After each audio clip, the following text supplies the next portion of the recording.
Bonjour, alors 212 Assurances aujourd'hui est présent à cette première édition du programme Émergence réalisé par la CAPS. Alors le programme Émergence, c'est quoi? En fait, on va parler d'InsurTech. C'est quoi une InsurTech? Une InsurTech, c'est Insurance, tech de technologie. Donc, vous avez bien compris, on est sur l'innovation. Alors, aujourd'hui, ce qu'on a fait, on s'est penché vers 3 courtiers de la place au Maroc. 3 grands courtiers que vous connaissez certainement, des grands noms, et on leur a posé la question. Pour vous, une InsurTech au Maroc, est-ce que c'est viable? Est-ce que vous, en tant que courtier, vous auriez envie effectivement de vous lancer là-dedans? Est-ce que ça vaut le coup d'ouvrir un département?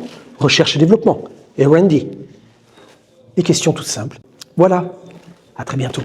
Nous, les courtiers, on voit les InsurTech comme un outil de développement, surtout, qui nous va permettre à suivre les tendances du marché, que ce soit au niveau national ou international.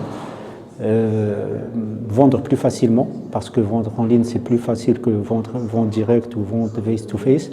Donc du coup, mais avec quels moyens? Parce que dire que moi, aujourd'hui, on va utiliser le canal InsurTech, c'est dire que engager des investissements et surtout savoir faire aboutir les projets, parce que ce n'est pas facile de faire aboutir un projet d'InsurTech, que ce soit au niveau technique, que ce soit au niveau financier, que ce soit au niveau absorption du marché.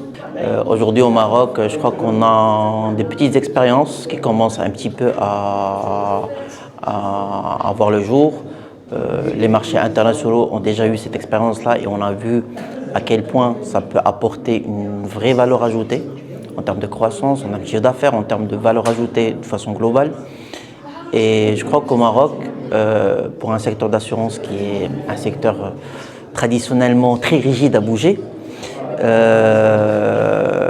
grâce aux InsurTech, on pourra dépasser un petit peu toutes ces contraintes de legacy qu'on a aujourd'hui au niveau des compagnies d'assurance, au niveau des courtiers, au niveau même du régulateur, pour pouvoir créer vraiment des nouvelles expériences utilisateurs aux clients, proposer des produits complètement innovants et des démarches complètement innovantes qui s'inscrivent un petit peu aussi par rapport à notre façon de consommer. Aujourd'hui, on a l'habitude d'utiliser l'application bancaire pour faire nos opérations, on a l'habitude de commander via les applications de e-commerce, ce genre de choses.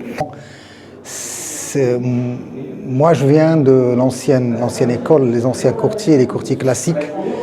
Et il est clair que notre métier en tant que courtier classique va exister, va continuer à exister. Il pourra être fait d'une autre manière. Maintenant, on doit réfléchir à la nouvelle génération, à la façon de faire actuelle. Et le monde entier est en train de changer. On a vu que les jeunes d'aujourd'hui, ils ne cuisinent plus pour eux, mais ils se font commander des repas. La manière de livraison, la manière de paiement, des commandes, des achats. Est-ce que les malls demain ils vont disparaître? J'en sais rien. Peut-être qu'ils ne vont pas disparaître, mais ils vont prendre une autre forme. Ils vont être un lieu de rencontre pour un petit peu regarder et par la suite commander, etc. La même chose, il va se passer au niveau de l'assurance. Il est clair qu'il faut qu'on commence si on veut assurer la pérennité de nos boîtes, et si on veut continuer à évoluer. Je vais résumer en 2 mots.